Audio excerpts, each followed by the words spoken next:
వి gold trusted gold buyers మీరు తాకట్టు పెట్టిన బంగారాన్ని విడిపించి ఈ రోజు ఉన్న మార్కెట్ ధరకు కొనబడును. హలో అండి, అందరికీ నమస్కారం. వెల్కమ్ టు ఐ డ్రీమ్స్ తెర వెనుక కథలు. ఇవాల్టి మన తెర వెనుక కథలు కార్యక్రమంలో నేను మీకు ఒక అద్భుతమైన వ్యక్తిని పరిచయం చేయబోతున్నా. ఈయన గురించి ఈ జనరేషన్లో తెలియకపోవచ్చు, కానీ మన తాతలు తండ్రులను ఎవరిని అడిగినా చెప్తారు ఈయన పేరు. అగ్రనాయకుల అందరితోనూ స్క్రీన్ షేర్ చేసుకొని 200కు పైగా సినిమాలు నటించి తనకంటూ సినీ ఇండస్ట్రీలో ఒక పేరును సంపాదించుకున్న వ్యక్తి. అంతేకాదండి, అభ్యుదయ భావాలతో ముందుకు నడుస్తూ ఎంతో మందికి ఇన్స్పైర్ని ఇస్తూ అద్భుతమైన భావజాలనతో ముందడుగు వేశారు. 100 సంవత్సరాలకు దగ్గరగా ఉన్న ఈయన ఇప్పటికీ కూడా అంతే చలాకీగా, అంతే ఆరోగ్యంతో, చక్కనైన మాటతో మనందరినీ ఆకట్టుకుంటున్నారు. ఆయన మరెవరో కాదండి, మన కాకరల గారు. మరి ఆలస్యం చేయకుండా ఆయన ఎలా ఉన్నారు, ఆయన ఈరోజు మనకు ఎలాంటి విషయాలు తెలియజేయబోతున్నారు, ఇవన్నీ కూడా ఆయన మాటల్లోనే వెళ్ళి తెలుసుకుందాం రండి. మహోన్నత నటుడు కాకరాల. ఆశయాలు ఉండడం వేరు, వాటిని అనుసరించడం వేరు. తను నమ్ముకున్న సిద్ధాంతం కోసం జీవితాన్ని త్యాగం చేసిన వారు చాలా మంది ఉంటారు. అలాంటి వారిలో నటుడు కాకరాల ఒకరు. కాకరాల అసలు పేరు కాకరాల వీర వెంకట సత్యనారాయణ. తూర్పుగోదావరి జిల్లా ఖండవిలిలో డిసెంబర్ 18, 1937న కాకరాల వీరభద్రం, కనక మహాలక్ష్మి దంపతులకు జన్మించారు. వారి నాన్న పౌరోహిత్యం చేసేవారు. చదువుకునే రోజుల్లోనే కమ్యూనిస్టు పార్టీ వైపు ఆకర్షితుడైన కాకరాల ఉద్యమంలో చురుగ్గా పాల్గొనేవారు. 9వ తరగతిలో తెలుగు మాస్టారు చొరవతో సంస్కృత నాటకం భోజసభలో నటుడిగా అరంగేట్రం చేసి తరువాత విద్యార్థిగా ఉంటూనే ఒథెల్లో, జయంత జయపాల వంటి నాటకాలలో నటించారు. ఆయన ప్రయాణం స్టేజీ నటుడిగా, పాత్రికేయుడిగా, డబ్బింగ్ ఆర్టిస్టుగా సాగింది. సుమారు 250 సినిమాలలో నటించిన కాకరాల 2000 వరకు సీరియల్స్ లో రకరకాల పాత్రలు వేశారు. సినిమా పరిశ్రమలో సుదీర్ఘకాలం ఉన్నా కూడా ఆయన ఏమీ సంపాదించుకొని నిడారంభ జీవి. తాను నమ్ముకున్న సిద్ధాంతాలను నిక్కచ్చిగా పాటించేవారు. ఆయన 2 కుమార్తెలు ఆయన నమ్ముకున్న సిద్ధాంతాలను అనుసరిస్తూ అజ్ఞాత ఉద్యమంలోకి వెళ్లిపోయారు. మీ కుమార్తెలు మిమ్మల్ని చూసుకోకుండా అజ్ఞాతంలోకి వెళ్లిపోయారుగా, దాని పట్ల మీరు ఎలా ఫీల్ అవుతున్నారు అని అడిగితే ఆయన కళ్లలో మెరుపు, గర్వం కనిపిస్తుంది. సంతృప్తిగా ఉంది అని ఆయన సమాధానమిస్తారు. ప్రస్తుతం ఆయన వయస్సు 88 సంవత్సరాలు. శారీరకంగా ఆయన మెత్తబడ్డా కూడా ఆయన స్వరం మాత్రం ఖన్ ఖన్మని వినిపిస్తుంది. 2 ఏళ్ల క్రితం ఆయన భార్య సూర్యకాంతం ఆయనను వదిలి వెళ్లిపోయినా కూడా ఆయన నా సతీమణి ఇంకా బ్రతికే ఉంది అంటారు. కొంతకాలం చంద్ర రాజేశ్వరరావు ఫౌండేషన్ లో ఉన్న ఆయన ఈ మధ్యనే శామీర్పేట్లోని ఆయన సోదరి ఇంట్లో ఉంటున్నారు. 48 సంవత్సరాల సినీ జీవితం అనుభవించిన ఆయన వయోభారంతో ఉన్న ఇంటర్వ్యూ ఇవ్వడానికి వెనుకాడలేదు. ఒక రకంగా చెప్పాల్సి వస్తే పాత తరం నటీనటుల్లో మిగిలి ఉన్న చివరి నటుడు ఆయన. మీరు ఒక ఉన్నతమైన కుటుంబంలో పుట్టి ఈ ఉద్యమం వైపు ఎందుకు అడుగులు వేయాల్సి వచ్చింది అంటే ఏం చెప్తారు గురుగారు? నా పిల్లలు పరిగెట్టారు కనుక వాళ్ళ వెనకాల నేను పరిగెట్టాల్సి వచ్చింది. పిల్లలు ఎప్పుడు వెళ్ళారు గురువుగారు? ఎప్పుడు, ఏ టైంలో ఆ నిర్ణయం తీసుకున్నారు? వాళ్ళు పెరిగి పెద్ద అయిన తర్వాత. మగ పిల్లలైతే ఓకే చెయ్యొచ్చు, కానీ ఆడపిల్లలంటే ఎక్కడో దగ్గర భయం ఉంటుంది కదా, మీకు అలాంటి భయం ఏమీ లేదా? వాళ్ళు ఒక ఉత్సాహంతో ఒక ఉద్యమంలో పనిచేస్తాము అని పెడుతున్నప్పుడు వీలైతే మనం ప్రోత్సహించాలి. ఒక 20 సంవత్సరాల గ్యాప్ వస్తుందా గురుగారు చూసి? 20 సంవత్సరాలు ఏం అసలు చాలా ఇంకా ఎక్కువ ఉంటుందా? సో మీరు అప్పటికి ఇప్పటికీ చూసిన అనుభవాల దృష్ట్యా, నేర్చుకునే విజ్ఞానం ద్వారా మాకు ఒక పాయింట్ చెప్పాలంటే ఏం చెప్తారు సార్? మనము, మన కుటుంబము, మన ఫ్యామిలీ అని కాకుండా. ముత్యాల ముగ్గులోని మీ మొదటి సినిమా మీకు ఇష్టమైన సినిమా అని చెప్పారు. అంటే బాబు గారితో ఉన్న మీకు అనుబంధం ఏంటి? నాకు బాపు గారితో చాలా సన్నిహితమైనటువంటి, ఒక బాపు గారే కాదు, బాపు రమణ వాళ్ళ సినిమాలు అన్ని సినిమాల్లోనూ చేశారు. రావు గోపాలరావు గారితో ఉన్న అనుబంధం? సినిమాలే కాదు, నాటకాలు వేసాను నేను, గోపాలరావు, ఇప్పుడు కె వెంకటేశ్వరరావు గారు. ఈ రంగంలో ఇన్ని సంవత్సరాలు ఉండి ఇన్ని సినిమాలు చేసి మీకంటూ ఒక పేజ్ని మీరు క్రియేట్ చేసుకొని ఎందుకు సంపాదించుకోలేకపోయారు అంటే? సంపాదించుకోదలుచుకోలేదు. నేను సంపాదన కాదు వ్యతిరేకం.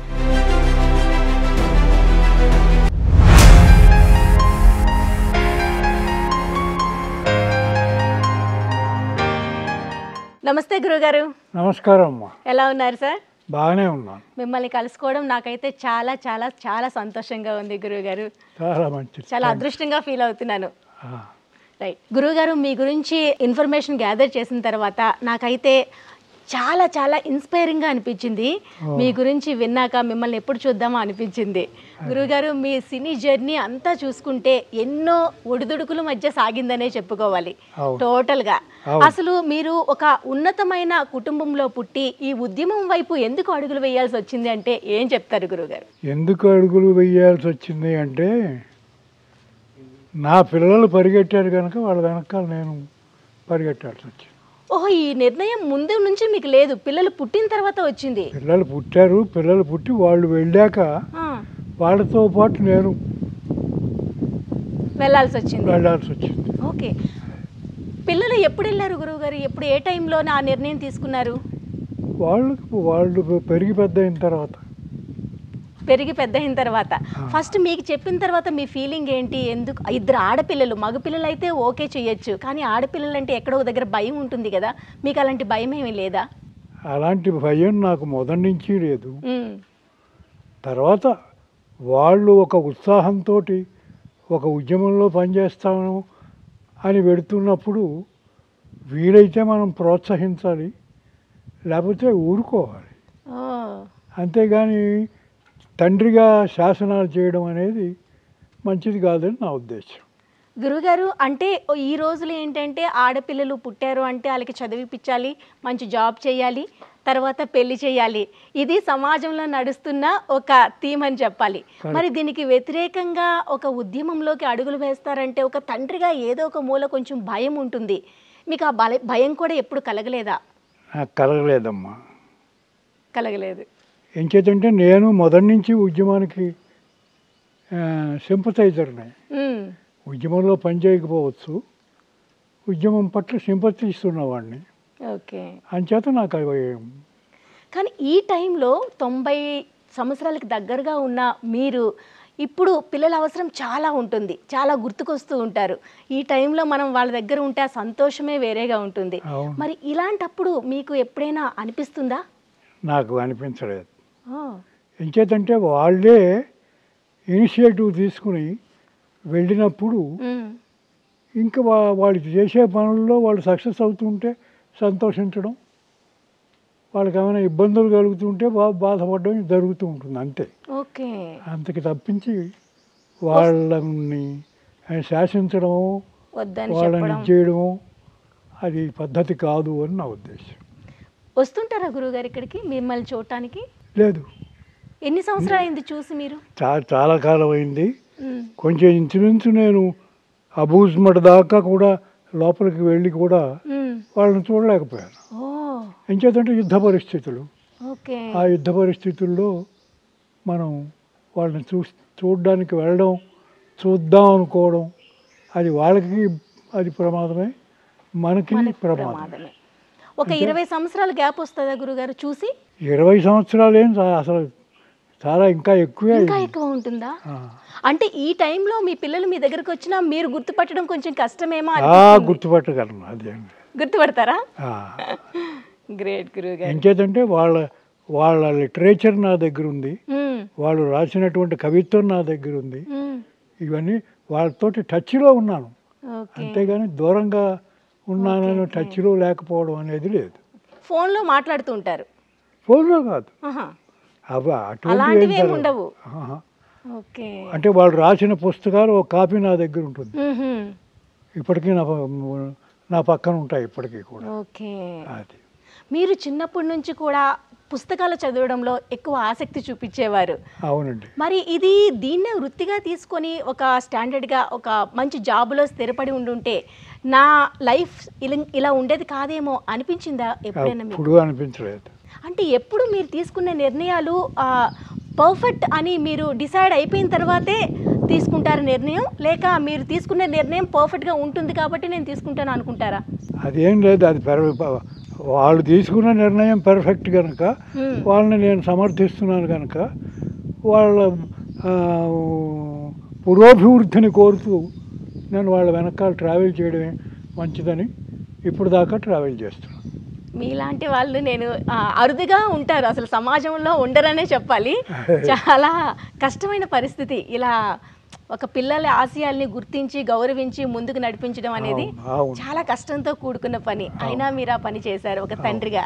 నేనే కాదు, నన్నే కాదు, తల్లి తండ్రి, నా భార్య కూడా తల్లి తండ్రి ఇప్పటికి కూడా ఉంది. ఆవిడ స్టబర్న్గా ఉండి చేసింది. లేకపోతే నా పిల్లలు కావాలంటే ఆవిడ ఇబ్బంది పడితే నేను ఇది జరిపించే పరిస్థితి లేదు. అంటే అదే స్పిరిట్, పిల్లలు ఏ స్పిరిట్లో ఉన్నారో ఆ స్పిరిట్లో వాళ్ళ అమ్మ ఉంది, నేను ఉన్నారు. ఓకే, మేడం కూడాను మీలాగే పుస్తకాలు చదవడం పట్ల ఆసక్తి బాగా చూపించేవారు. సో ఆ భావన ఇద్దరిలో ఉండడం వల్ల ఇది సాధ్యమైందని చెప్పాలి. ఓకే గురుగారు, మీ గురించి, మీ సినీ యానాన్ని గురించి మాట్లాడుకుంటే అనితర సాధ్యమనే చెప్పాలి. ఎన్నో పాత్ర పోషణ చేశారు. ఇప్పటి వరకు పెద్ద పెద్ద స్టార్స్ అందరితోనే స్క్రీన్ షేర్ చేసుకున్నారు, ఎన్నో గౌరవాలు అందుకున్నారు. సో ఈ జర్నీ అంతా చూసుకుంటే నాటక రంగం నుంచి సినీ ఇండస్ట్రీలోకి ప్రయాణం ఫస్ట్ అడుగు ఎక్కడ పడింది? ఫస్ట్లో అడుగు నాటక రంగం నుంచి సినిమా రంగానికి, అది ఫస్ట్ ఏమిటి లాస్ట్ ఏమిటి, ఒక పరిషత్తుకి వెళ్ళాం. ఆ పరిషత్తులో ప్రైజులన్నీ మేము వెళ్ళిన నాటకానికే వచ్చాయి. ఓకే, అది చూసి బిఎన్ రెడ్డి గారు మాకు అవకాశాలు ఇచ్చారు. అవకాశాలు ఇచ్చిన వెంటనే సినిమాలో స్టార్ట్ అయిపోయి ఆయనతోటి ట్రావెల్ చేసాం. ఆ రోజులు గుర్తొస్తూ ఉంటే ఈ రోజులతో పోల్చుకుంటే అవి చాలా మంచి రోజులు అనిపించాయా, లేక ఇప్పటి రోజులు చాలా మంచి రోజులు అనిపిస్తున్నాయా? ఏది, ఎప్పుడూ రోజులు మంచివే, ఇప్పటివి అప్పటివి అనేం కాదు. ఆ రోజుల్ని మనం ఏ దృష్టితో చూస్తున్నాం అనే దాని మీద ఆధారపడి ఉంటుంది.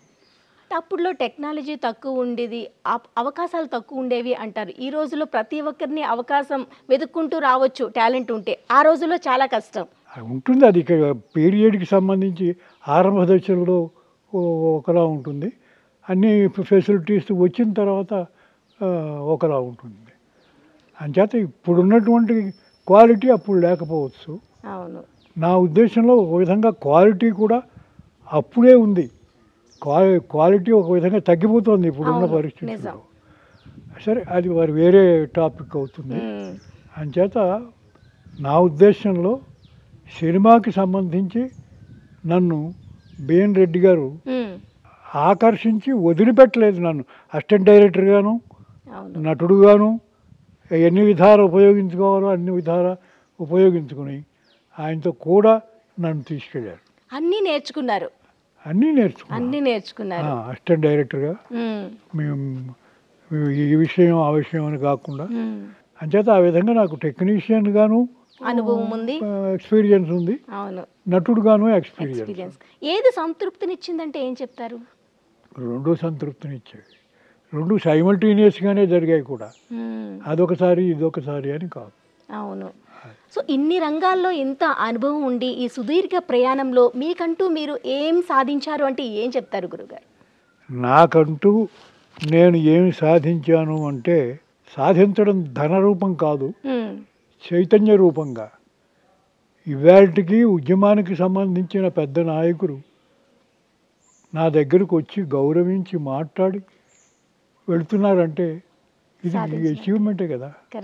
అంటే అది అంటే మనీ రూపంలో ఉండదు, అది ఒకళ్ళ పట్ల ఒకళ్ళకి చూపించుకునేటువంటి గౌరవం రూపంలో ఉంటుంది.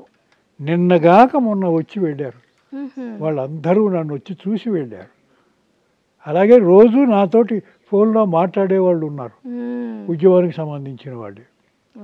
అంచేత ఆ అడ్మిరేషన్ అంటే ఒకళ్ళంటే ఒకళ్ళు గౌరవించుకోవడం అనేటువంటిది ఉంది కనుక నాకు సంతృప్తికరంగా ఉంది. నిజం నిజం. సో ఆ టైంలోని పెద్ద పెద్ద హీరోలు పక్కన చేసేటప్పుడు ఒక రకమైన భావన ఉంటుంది కదా. ఎన్టీ రామారావు గారు, ఏఎన్ఆర్ గారు, శోభన్ బాబు గారు, ప్రతి ఒక్క పెద్ద హీరోతోని మీరు పని చేశారు.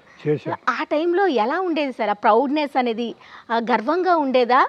వాళ్ళ దగ్గర నుంచి మనం నేర్చుకునేది ఇంకా అభివృద్ధి చేసుకుంటూ ఇంకా మంచి మంచి అవకాశాలు తెచ్చుకునేందుకు తోడ్పడేదా? ఎలా ఉండేది? లేదు, వాళ్ళే మనకి దోహదం చేసేవాళ్ళు. ఆ దోహదంతో వాళ్ళని అర్థం చేసుకుని వాళ్ళ వెనకాల మనం ట్రావెల్ చేయాలి. నాగేశ్వరరావు గారు కావచ్చు, రామారావు గారు కావచ్చు, ఇంకా డైరెక్టర్స్ ఎవరైనా కావచ్చు. ఓకే. రాజబాబు గారు, మీరు? రాజబాబు నేను ఒక విధంగా చెప్పాలంటే ఒకే ఒక జీవితం, ఒకే ఒక గురువు దగ్గర పనిచేస్తూ వాడు కామెడీ సైడ్ వాడు ఉన్నాడు. నాకు కామెడీ మొదటి నుంచి అలవాట్లేదు. వాడు ఆ కామెడీలో వాడు నెగ్గుకుంటూ వచ్చాడు. అవును. కానీ ఆ తోవలో వెళ్ళాలని మీకు ఎప్పుడు అనిపించలేదు? నాకు ఇలా అనిపించలేదంటే నేను కమెడియన్ కాదు కదా. అవును, వచ్చిన గడవ. కరెక్ట్.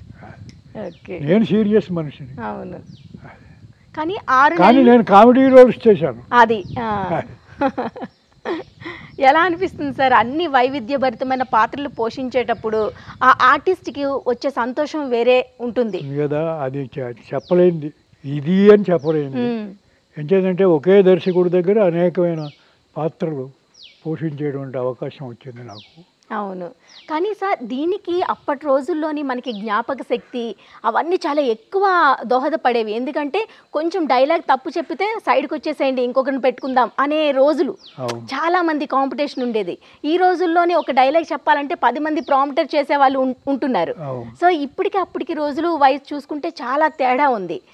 తేడా ఉంది. తర్వాత మనుషుల్లో కూడా తేడా ఉందమ్మా. ఆ రోజుల్లో వాళ్ళ పిల్లల్ని చూసినట్టు చూసేవాళ్ళు. కరెక్ట్. వాళ్ళ పిల్లలుగా వాళ్ళు ప్రేమించారు కానీ వేరే ఇంకొక ఆర్టిస్ట్గా ప్రేమించలేదు. అంచేత అది కూడా ఉంది. ఈవేళ మెకానికల్గా ఉన్నారు. అంచేత మెకానికల్ వ్యవహారం దగ్గర మెకానికల్గానే ఉంటుంది. అది వాళ్ళది మెకానికల్ కాదు. వాళ్ళ హృదయం అంతా మనకి ఇది చేసి పెట్టేవాళ్ళు. అంటే ఇంకా చెప్పాలంటే నీకు సినిమా అనేది తీయడానికి వారం 10 రోజులు 15 రోజులు 20 రోజులు ముందు నుంచి ప్రిపరేషన్ ఉంటుంది.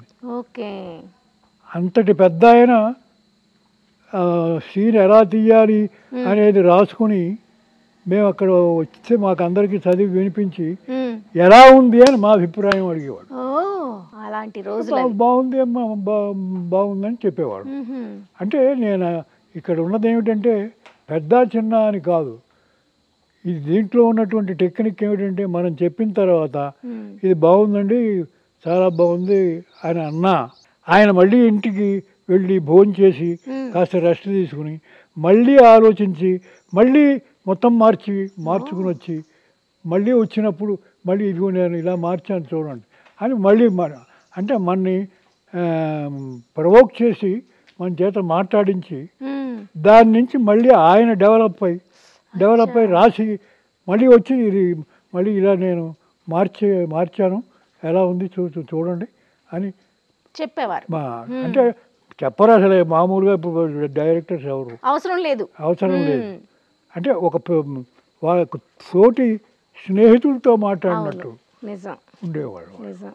అందుకనే అప్పటి సినిమాలు ఈ రోజు కూడా అంత సక్సెస్ఫుల్గా 100 రోజులు 200 రోజులు సంవత్సరాలు ఆడిన సినిమాలు కూడా ఉన్నాయి. ఇప్పుడు అలా లేదు. 2 రోజులు 3 రోజులు ఆడడం ఎక్కువ. ఇప్పుడు అంతా మెకానికలే. గురువుగారు అని అనడమే తప్ప మెకానికల్ ఎక్కువ. రైట్. అంటే నేను వాళ్ళని విమర్శించడం కాదు, అది ఆ ఇన్స్టింక్ట్ లోపల నుంచి పుట్టుకు రావాలి. నిజం సార్. పైనుంచి చెప్తే వచ్చేది కాదు.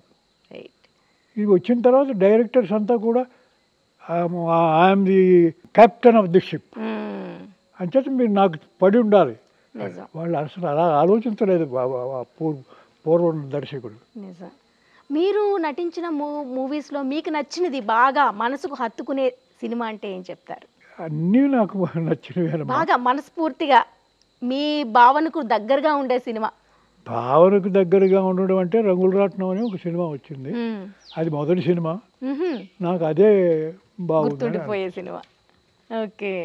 మొదటిసారిగా మిమ్మల్ని మీరు ఒక పెద్ద స్క్రీన్ మీద చూసుకునేటప్పటికి ఒక తల్లిదండ్రుల్లో ఒక ఆనందం ఒక వేరే లెవెల్లో ఉంటుంది. అప్పుడు ఎలా ఉండేది సార్? ఆ పేరెంట్స్‌కి చెప్పే పరిస్థితి ఉండేదా? మా అబ్బాయి హీరో పక్కన చేస్తున్నారు. ఇట్లా ఉండేదా? ఎలా ఉండేది ఆ రోజుల్లో? అదేం లేదండి. లేదా? ఓకే. ఆహా! అదేం లేదు. ఓకే. అంటే ఇంటి విషయాలే, ప్రొఫెషన్ విషయాలే. ఓకే. నాన్నగారు తర్వాత ఇంకోటి ఉంది. మా నాన్న అది అందులో బ్రాహ్మణం అని మా వాళ్ళకి చాలా ఇది ఉండేది. ఆహా! అన్ని కంట్రోల్లో పెట్టేవాడు మా నాన్న. అవును. ఆ కంట్రోల్‌లో ఇలాంటి కాదు. ఇక్కడికి వెళ్ళడానికి వీల్లేదు, అక్కడికి వెళ్ళడానికి వీల్లేదు. అటువంటివన్నీ తట్టుకుని బయటికి వచ్చి బయటకు వచ్చి ఈయన దగ్గర ఉన్నటువంటి ఆ యాస్పెక్ట్ ఇక్కడ లేదు కదా.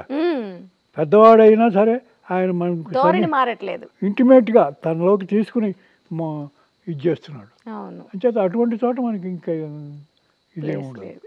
ఓకే. ఇక్కడ ఎంత కంట్రోల్ ఉందో ఇక్కడ అంత ఒక ఎఫెక్షనేట్ వ్యవహారం ఉంది.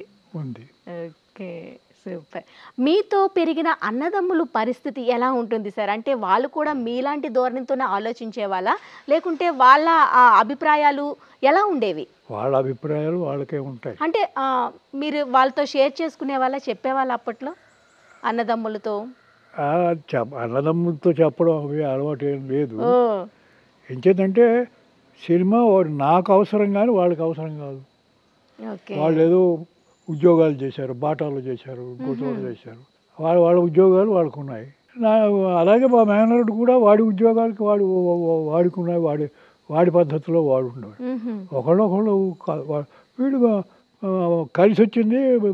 అమెరికా వెళ్ళాడు, అమెరికా తోటి అక్కడ పిల్లలు పుట్టారు, గందరగోళం ఇదంతా. అది వాడికి అవకాశం వచ్చింది కనుక వాడు అలా వెళ్ళాడు. వీళ్ళకి అవకాశాలు రాలేదు కనుక ఇక్కడే ఉన్నారు.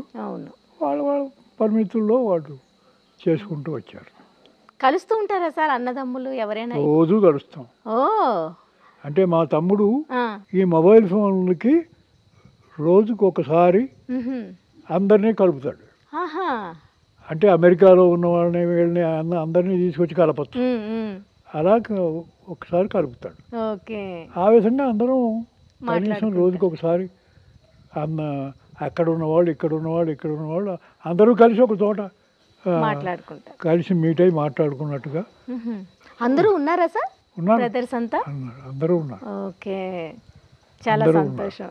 ఓకే సార్, మీకు ఇప్పుడు ఈ పచ్చని వాతావరణం మధ్య చక్కనైన ప్రకృతి ఒడిలో మీరు ఇప్పుడైతే ఉన్నారు.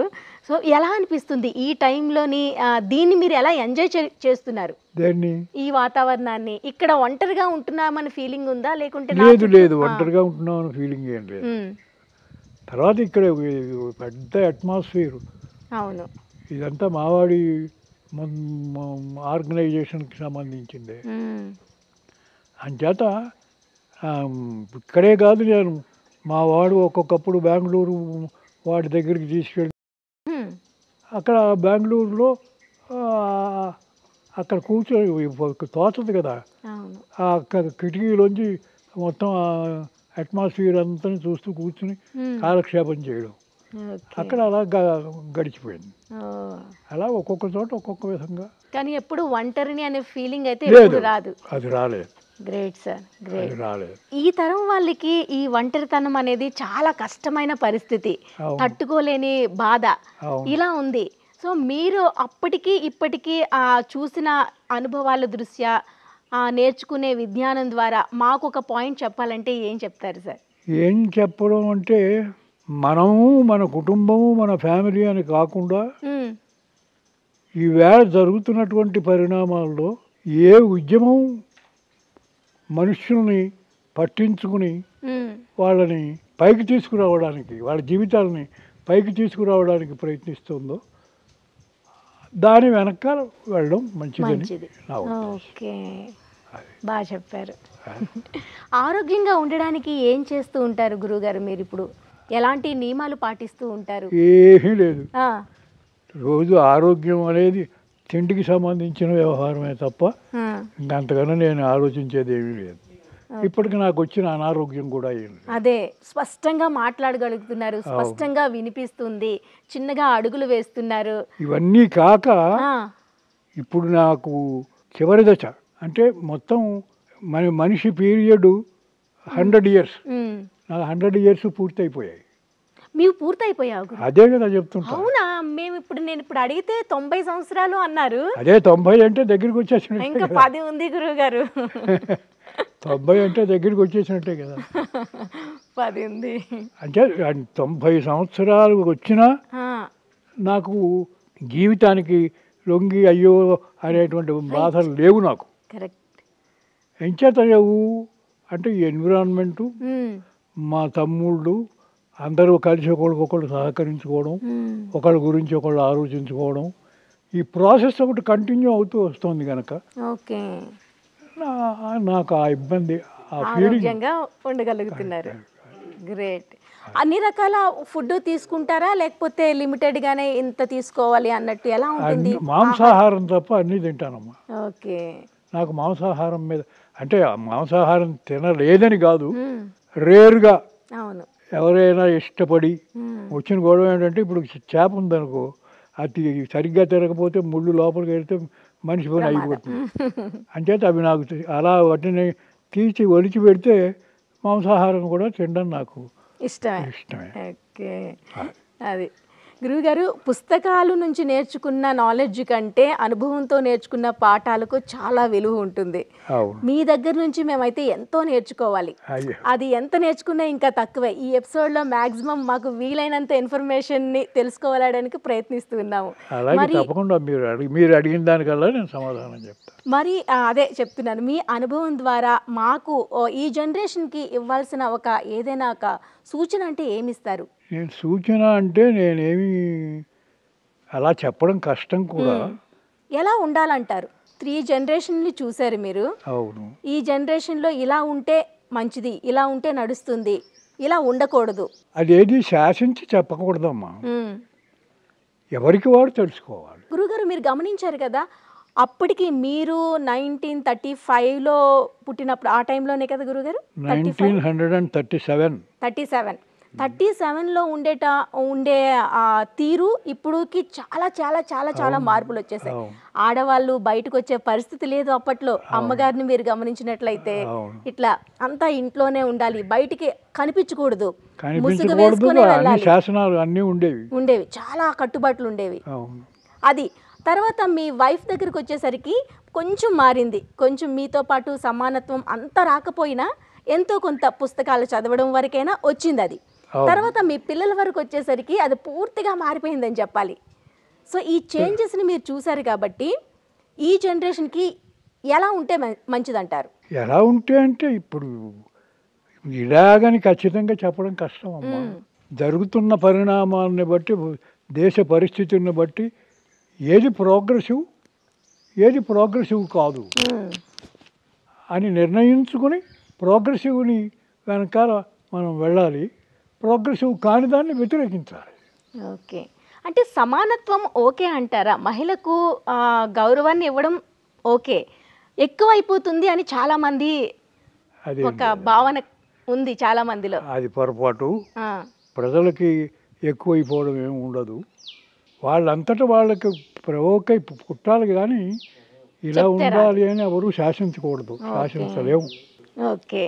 గురుగారు మీ దినచర్య ఎలా ఉంటుంది? మార్నింగ్ లేచిన దగ్గర నుంచి నైట్ పడుకునే వరకు ఇప్పటికీ పుస్తకాలు చదువుతూ ఉంటారా? నేను ఇప్పటికీ చదువుతాను. అవునా? నా తల కింద బోర్డు. అవును అవును, రూమ్ మొత్తం చూసాము, అన్ని పుస్తకాలతో నిండిపోయింది. ఇప్పటికీ ఉన్నాయి. ఎలాంటి పుస్తకాలు చదువుతూ ఉంటారు ఇప్పుడు? ఎలాంటి ఉద్యమానికి సంబంధించి? దానికి సంబంధించిందే. ఇప్పుడు నేను మీరు వచ్చే ముందే 2 రోజులు 3 రోజుల ముందు వాళ్ళంతా వచ్చి నన్ను చూసి వెళ్ళారు. వాళ్ళు ఆ పుస్తకాలు ఇచ్చారు. ఇప్పుడు కొత్తగా వచ్చిన పుస్తకాలు నేను అడిగాను వాళ్ళని, ఈ పుస్తకాలు అన్నీ నాకు కావాలి, నాకు మీరు చేయాలండి అంటే గుర్తుపెట్టుకుని వాళ్ళు ఆ పుస్తకాలు తీసుకొచ్చి ఇచ్చారు. అవన్నీ ఒక చోట పెట్టుకున్నాను నేను. స్పష్టంగా చూడగలుగుతారు, హ్యాపీగా చదవగలుగుతారు. ఎంత టైం వరకైనా, ఎంత టైం చదువుతూ ఉంటారు గురుగారు రోజులో? అది నేను అలా చెప్పలేను. నాకు ఎంతసేపు ఆనందంగా చదువుకోవాలని అనిపిస్తే ఓకే. అంతసేపు చదువుకుంటా. స్ట్రెయిన్ అవుతున్నాను అంటే ఆపేస్తాను. ఓకే. ఆపేసి కళ్ళు మూసుకు పడుకుంటా. పడుకుంటారు. ఓకే. గురువుగారు నాకు ఒక చిన్న సందేహం ఉంది.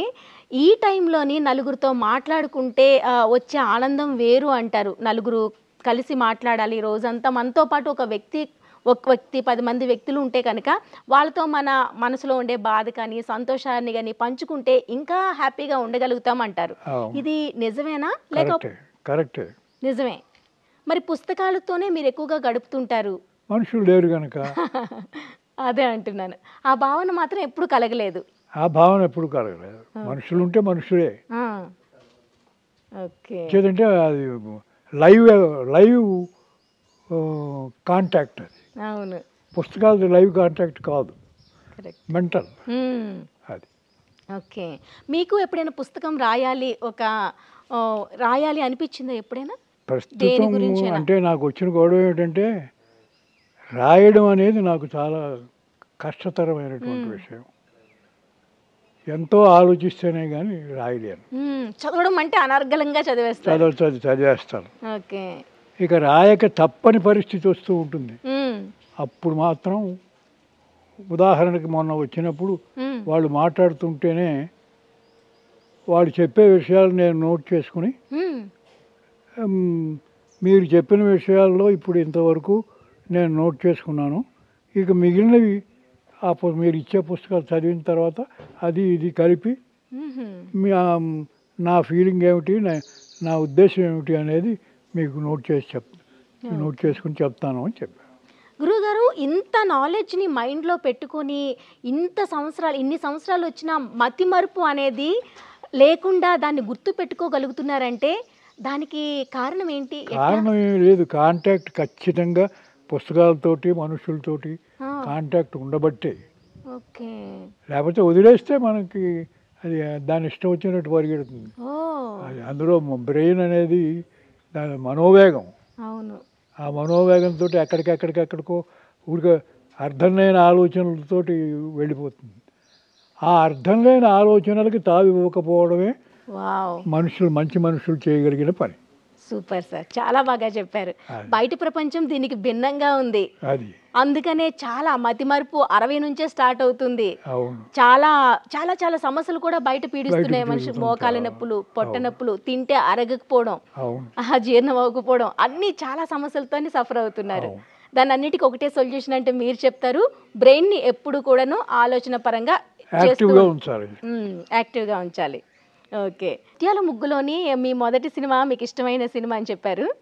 దాంట్లో బాపు గారి పాత్ర మీకు ఎంత బాగా అనిపించింది? అంటే బాపు గారితో ఉన్న మీకు అనుబంధం ఏంటి? నాకు బాపు గారితో చాలా సన్నిహితమైనటువంటి, ఒక బాపు గారే కాదు, బాపు రమణ కూడా చాలా సన్నిహితం. వాళ్ళ అన్ని సినిమాల్లోనూ చేశారు. ఎన్ని ఉంటాయి గురువుగారు? ఎన్ని చేస్తుంటారు? అన్నీ వాళ్ళవే. నేను పనిచేసినవన్నీ వాళ్ళ సినిమాలే. ఓకే.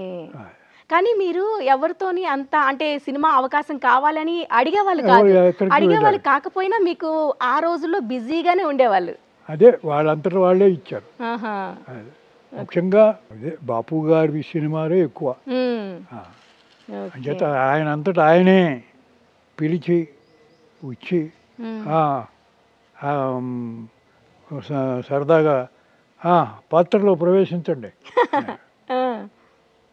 అంటే మనం మంగళాడి పాత్ర అయితే మంగళాడి పాత్ర ఇంకోటి చేస్తాం.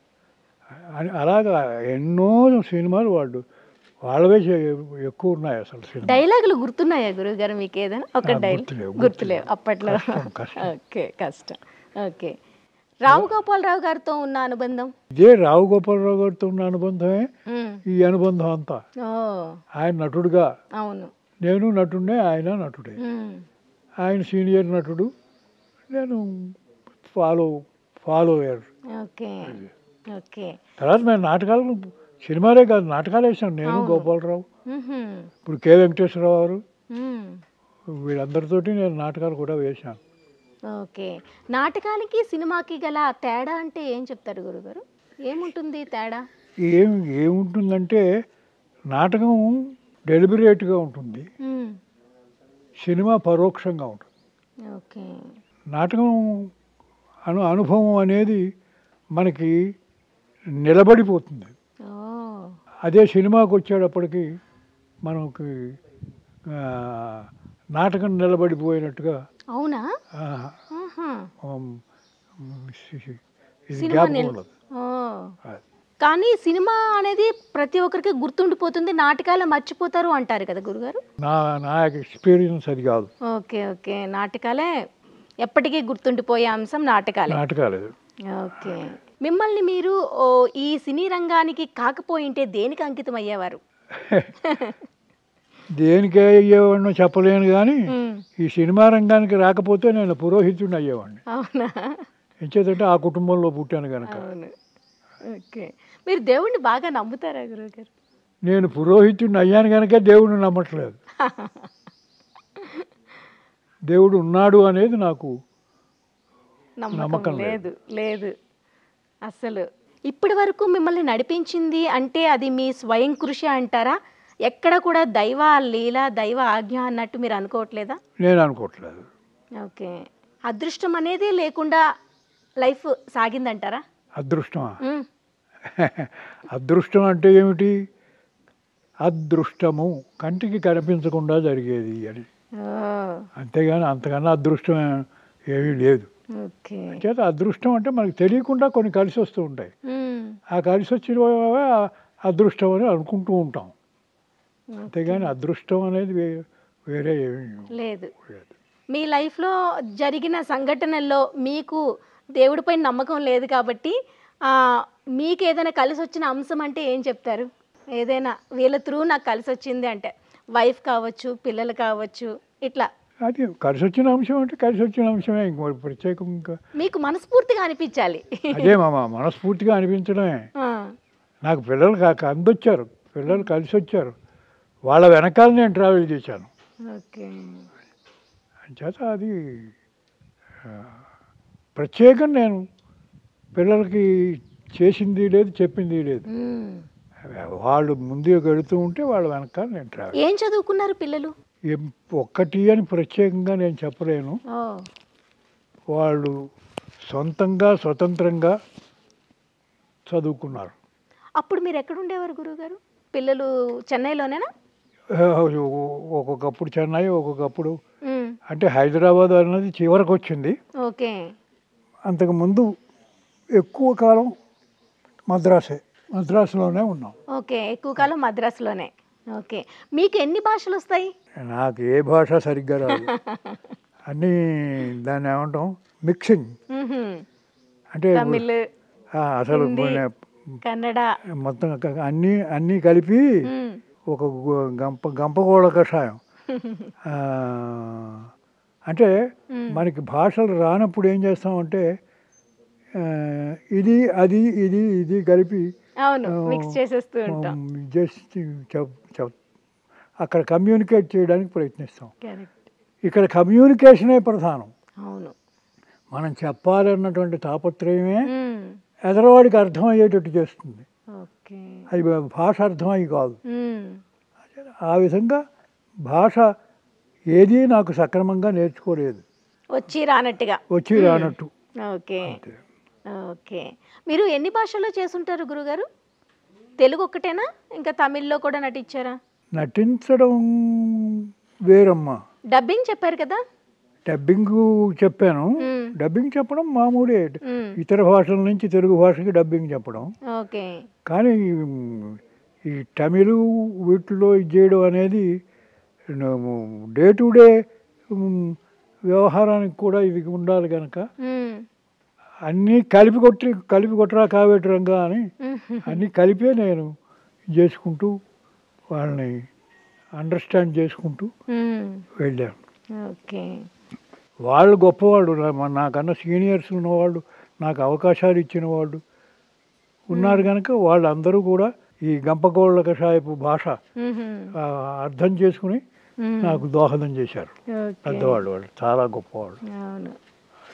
అంటే ఇప్పుడు పెద్ద పెద్ద డైరెక్టర్స్ ఉన్నారు కదా, రాజమౌళి ఇప్పుడు ఇప్పుడు అంటున్నారా? ఇప్పుడు కాదు, రాజమౌళి కాదు, ఓకే ఓకే. ఇంకా పెద్ద పెద్ద డైరెక్టర్స్ ఉన్నారు కదా, ఆ డైరెక్టర్స్ మనకి అవకాశాలు ఇచ్చి మనని దోహదం చేసినందువల్లే మనం నిలబడి నెగ్గుకు రాగలిగాం. అవును గురుగారు. అయితే కళామ తల్లిని నమ్ముకున్న వాళ్ళు ఎవరున్నో ఇది కారు, అట్లా నడిపిస్తుంది, ఆ తల్లే నడిపిస్తుంది అంటారు. కానీ ఇంకొకటి కూడా ఉంది, సంపాదించుకున్న వాళ్ళు ఫైనల్గా ఒక స్థిరత్వాన్ని పొందుతారు, లేని వాళ్ళు మళ్ళీ వెనకే ఉండిపోతారని చెప్పేసి. మరి ఈ రంగంలో ఇన్ని సంవత్సరాలు ఉండి ఇన్ని సినిమాలు చేసి మీకంటూ ఒక పేజ్ని మీరు క్రియేట్ చేసుకొని ఎందుకు సంపాదించుకోలేకపోయారు? అంటే సంపాదించుకోదలుచుకోలేదు. నేను సంపాదన వ్యతిరేకం. ఓకే.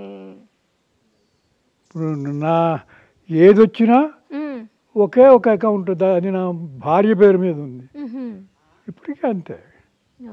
నాకు అకౌంట్ లేదు, ఆవిడ పేరు మీదే ఉంది. సూపర్. ఎలా ఉండేవారు మేడం మీతో? ప్రతి ఒక్కటి షేర్ చేసుకునే ఉండేవాళ్ళ? ప్రతి ఒక్క విషయం షేర్ చేసుకోవడం కాదు, నాకన్నా ఆవిడ చదువుకున్నది, నాకన్నా ఎక్కువ చదువుకున్నది. వాళ్ళ నాన్న చాలా గొప్ప వైద్యుడు, అంచేత వాళ్ళ నాన్న దగ్గర నుంచి ఆవిడ చదువుకున్నది ఎక్కువ. అంచేత ఆ విధంగా ఆయన మా మామగారిని నేను ఎక్కువ గౌరవిస్తాను. ఎంచేతంటే ఉదాహరణకి నా మిసెస్కి ఈ మోకాళ్ళు అరిగిపోయి ఇదైపోతూ ఉంటుంది. అది పక్కకి తప్పిపోతుంది. పక్కకి తప్పిపోతే ఇంకా ప్రాణం పోయినంత పని. ఇది ఆ కూతురికి ఆయన నేర్పి అలా పక్కకు పోతే దాన్ని ఎలా సరి చేసుకోవాలి అని నేర్పి అలా చేసుకునేటువంటి పరిస్థితి ఆ అమ్మాయికి, అంటే కూతురికి నేర్పించాడు. ఆయన డాక్టర్ కనుక అందరికీ వైద్యం చేసేవాడు, నయాపతి చూసుకునేవాడు కాదు, ఫ్రీగా. ఎంతమంది అక్క చెల్లెలు ఉన్నారు మేడంకి? ఉన్నారా వాళ్ళు? ఎక్కువ, నలుగురు ఐదుగురు ఉన్నారు.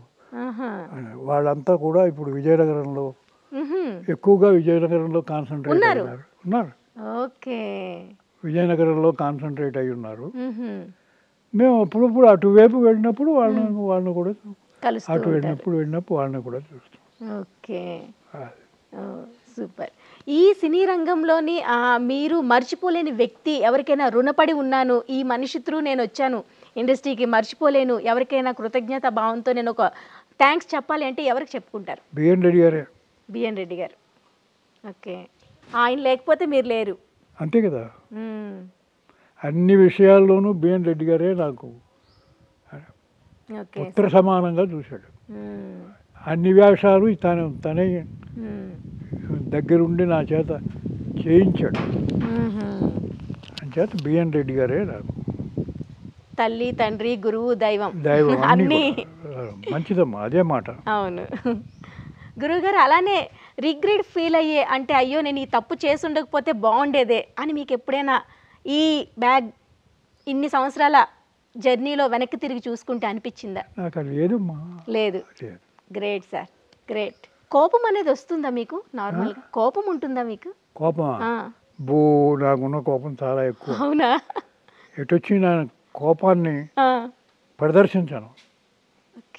అంటే ఎక్కువ కోపం వచ్చి కంట్రోల్ చేసుకుంటే అది ఆరోగ్యం మీద పడుతుంది. అవును.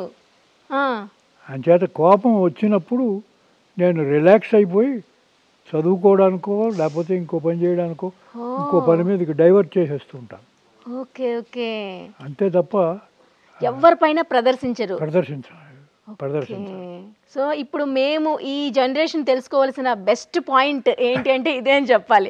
కోపాన్ని మనం డైవర్ట్ చేసుకోవాలి అనుకుంటే వేరే పని త్రూ వెళ్ళిపోవాలి. అంతే, వేరే పనిలోకి వెళ్ళిపోవాలి. ఎవరిపైన ప్రదర్శించే వాళ్ళు కాదు. ఓకే. మరి ఆనందం వస్తే పంచుకునే వాళ్ళ? ఆనందాన్ని వస్తే ఎందుకు పంచుకోమమ్మా?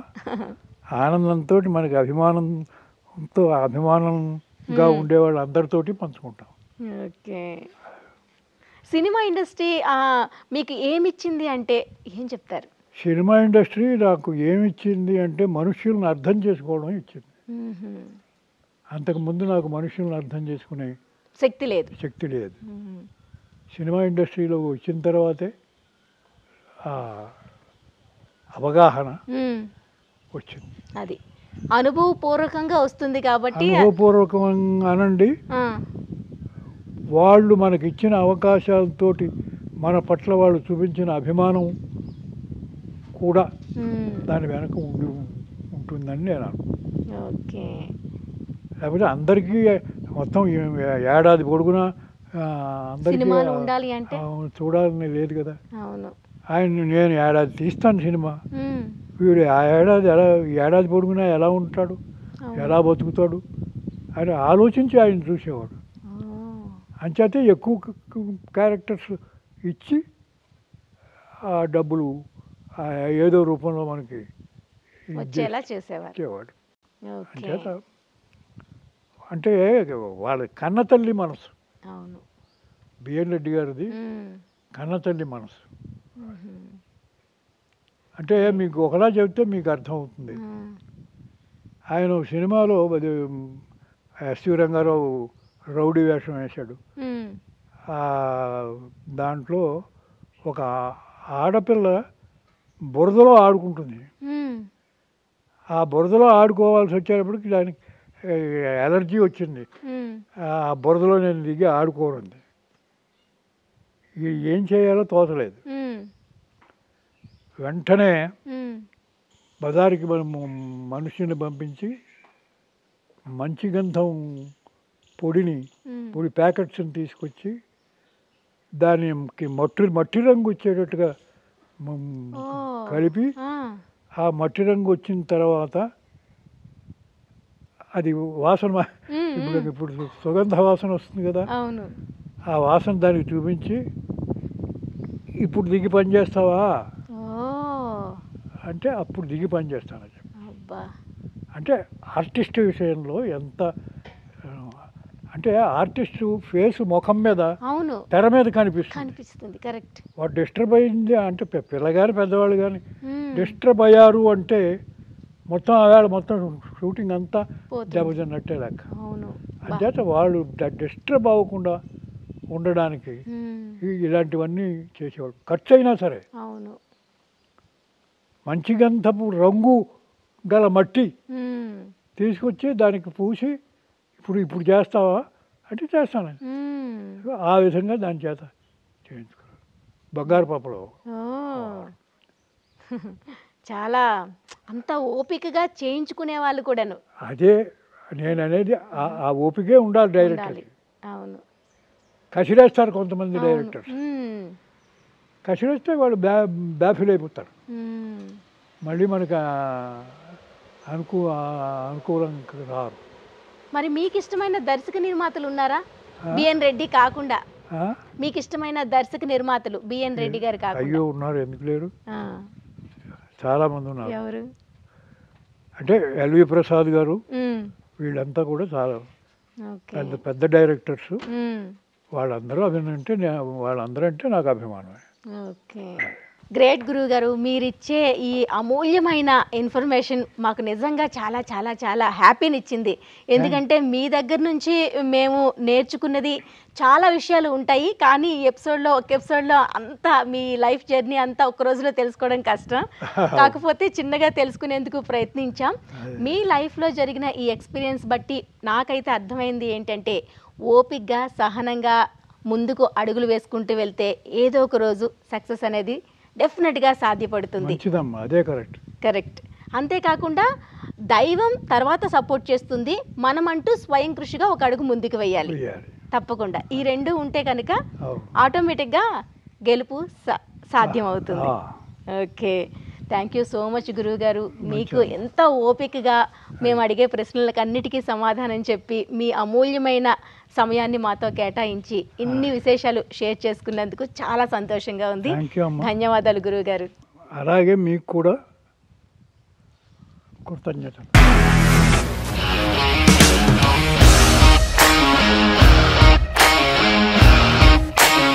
ఇండస్ట్రీలో కమిట్మెంట్ ఇష్యూస్ వస్తే నీకు కూడా వచ్చినట్టు. మార్నింగ్ తీసుకెళ్ళానంటే కొట్టి పడేసాడు.